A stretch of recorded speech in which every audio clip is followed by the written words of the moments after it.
From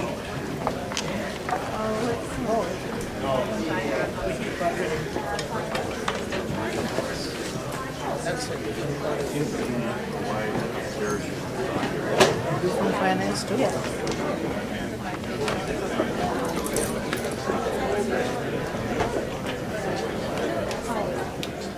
Next question is for David Neslin. Can you summarize the federal lands provision that allowed the gas industry access to federal forest reserve lands under the Bush-Cheney administration?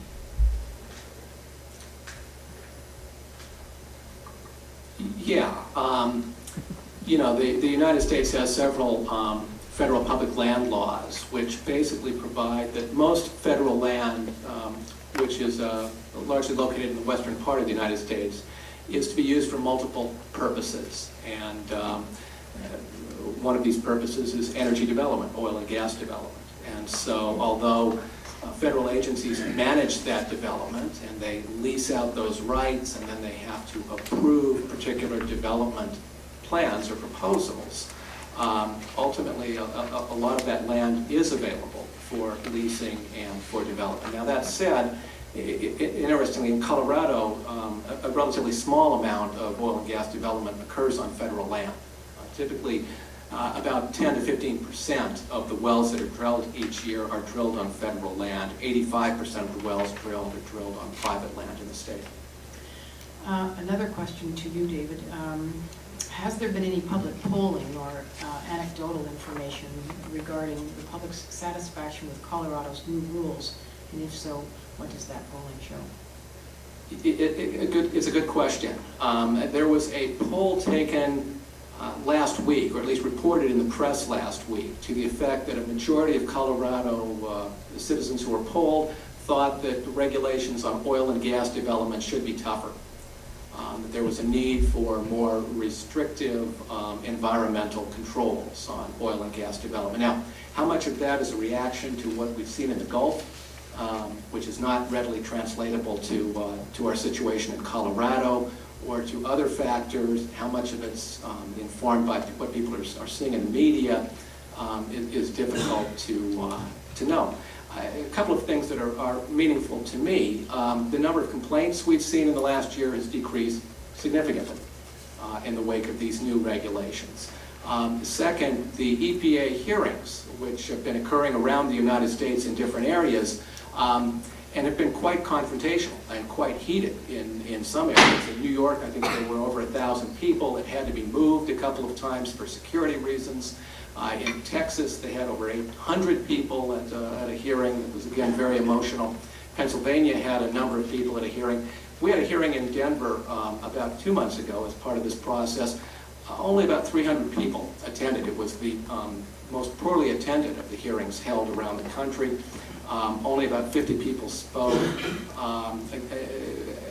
And some of the local press attributed that to the fact that we had been through this regulatory revision process in the last 2 years and updated our regulations, and that had helped to dissipate some of the public's concern about these issues. This is to either panel member. How are water permits allocated to shale operators, and what legislative features encourage the use of closed loop and pitless drilling?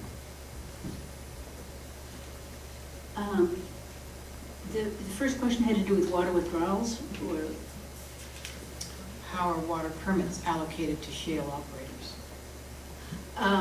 most of the Marcellus Shale is located in either the Susquehanna River Basin or the Delaware River Basin. Both of those are operated, regulated by commissions, multi-state commissions.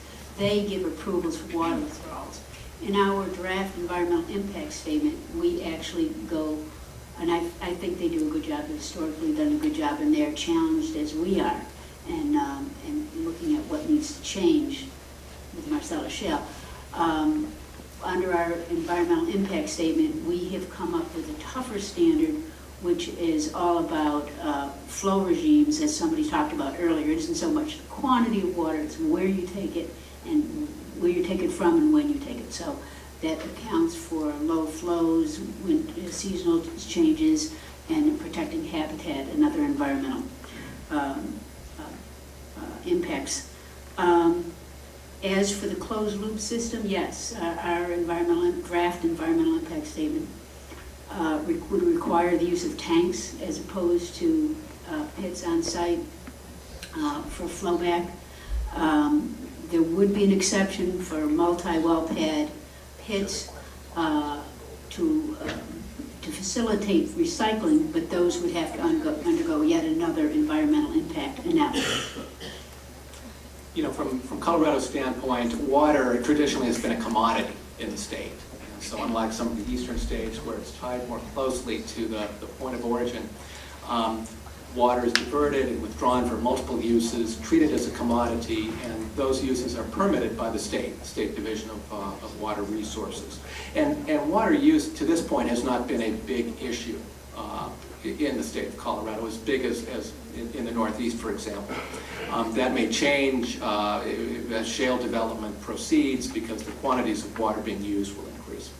In terms of closed loop drilling systems, we require that in some areas. In other areas, operators are voluntarily moving towards closed loop systems. I think both in terms of managing their own risks better and avoiding the need to reclaim pits or deal with possible releases from pits, and in part to expedite our approval process because it's removing an issue that would otherwise require time and discussion to try to ensure it's being adequately handled.